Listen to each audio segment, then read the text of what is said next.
दोस्तों, ये कहानी आपको अगर अच्छी लगे तो लाइक, शेयर और सब्सक्राइब जरूर करें ताकि हम आपकी पसंद नापसंद को जान सकें।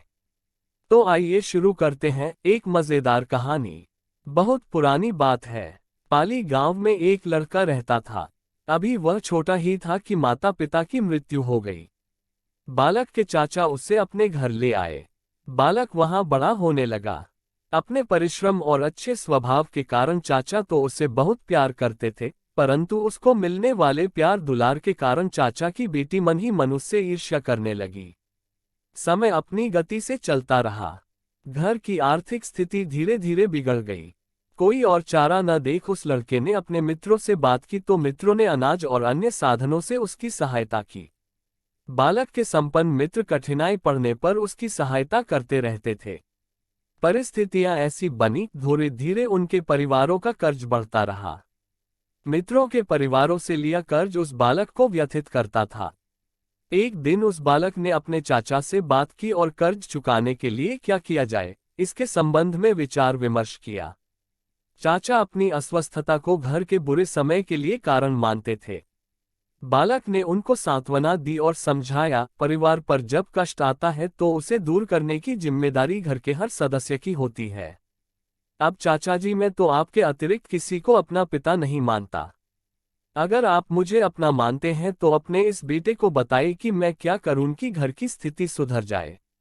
बालक की बात सुनकर चाचा भाव विह्वल हो उठे और उसके सिर पर हाथ फेरकर बोले कि अगर ज्वार की खेती करना संभव हो तो एक ही बार में कर्ज का बड़ा हिस्सा चुका सकते हैं। बालक ने चाचा से ज्वार की अच्छी फसल पाने के उपाय पूछे और भरपूर फसल उगाने का दृढ़ निश्चय कर काम में जुट गया। उस दिन से उसका अधिकांश समय खेतों में ही व्यतीत होता था। ठंड, धूप, आंधी, पानी, रात दिन किसी की भी परवाह नहीं थी उससे। वह तो बस पूरी मेहनत करने में जुटा रहता था ताकि खेतों से जब वह ज्वार की फसल घर लाए तो अनाज का गोदाम इस तरह भर जाए कि चाचा अपने सारे कष्ट भूल जाए और सारा कर्ज चुकता हो जाए।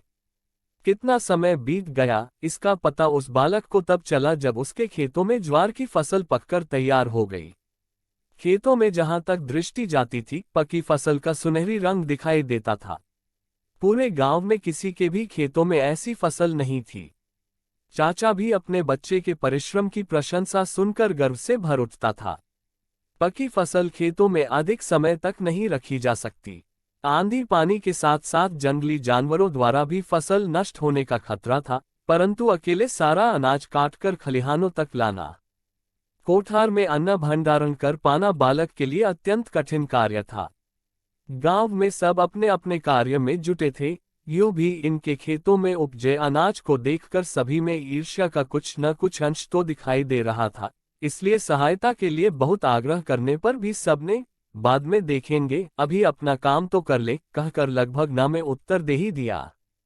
निरुपाय होकर उसने अपनी चचेरी बहन से खेतों में चलकर सहायता करने के लिए कहा। बहन ने भी निरादरपूर्ण स्वर में मना कर दिया और अपने संपन्न मित्रों को ही सहायता के लिए बुलाने और स्वयं से किसी भी प्रकार की सहायता की अपेक्षा न रखने को कहा। बहन के कलहप्रिय स्वभाव को वह जानता था, इसलिए उसने चुपचाप सिर झुकाया और जी अच्छा कहकर गांव से मित्रों को बुलाने चला गया।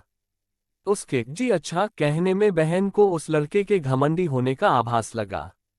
गांव से वापस पहुंचने में उसे 4 दिन लगे, मगर वह प्रसन्न था क्योंकि सभी मित्र सहित खेतों में काम करने दौड़ता हुआ अपने खेतों की ओर गया, परंतु खेतों के निकट पहुंचकर जोर से चीख मार फूट फूट कर रोते हुए वहां बैठ गया। साथ आए सभी लोग भयमिश्रित आश्चर्य से जैसे जड़ हो गए। सभी की हंसी, सभी की प्रसन्नता एक भयानक सन्नाटे में बदल गई थी, क्योंकि सामने लहलहाते अनाज की सुंदर बालें नहीं थीं, वहां सब और फैली थी जली हुई फसल की राख।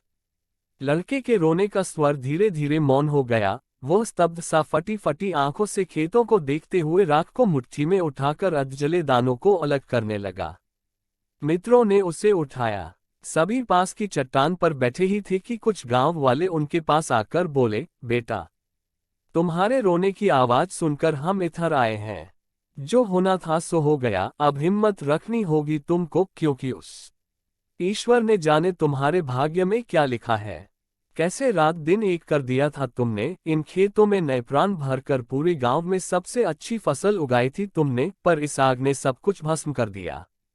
मित्रों ने सहानुभूति प्रकट करते हुए अपने साथी को समझाया कि प्रकृति की शक्तियों के आगे हम सब बेबस हैं, इसलिए अब धीरज रखने के अतिरिक्त और कोई चारा नहीं है। उनकी इस बात को सुनकर गांव का एक नवयुवक बोल पड़ा कि प्रकृति की शक्तियों के आगे हम जितने बेबस होते हैं, उतने ही बेबस दुष्ट स्वभाव के लोगों के आगे भी हो जाते हैं मेरे भाई। दुष्ट स्वभाव के लोगों के बारे में पूछने पर पता चला कि आग का कारण उसके चाचा की लड़की उसकी अपनी चचेरी बहन थी। पिता द्वारा चचेरे भाई को प्रतिदिन की जाने वाली प्रशंसा ने उसे इतना ईर्ष्यालु बना दिया कि क्रोध के उन्माद में उसने खड़ी लहलहाती फसल को आग लगा दी। बहन के इस दुष्कृत्य ने उसे स्तब्ध कर दिया। मर्मांतक पीड़ा के प्रभाव ने जैसे उसकी विचार शक्ति को उसे चेतना शून्य कर दिया। रात के गहरे अंधकार में अचानक वह जागा और सबको सोता छोड़ बिना कुछ कहे चल पड़ा। उसे सुख दुख, थकान, भूख प्यास किसी का आभास ही नहीं था। वह चल रहा था, कहाँ जाना है, क्या करना है, कोई भी विचार उसके मन में नहीं था। बस वह तो चलता जा रहा था, चलते चलते पर्वत श्रेणियों को पार कर अपने गांव से बहुत दूर निकल गया। कहाँ गया कोई पता नहीं, इसके बाद उसे कभी किसी ने कहीं नहीं देखा।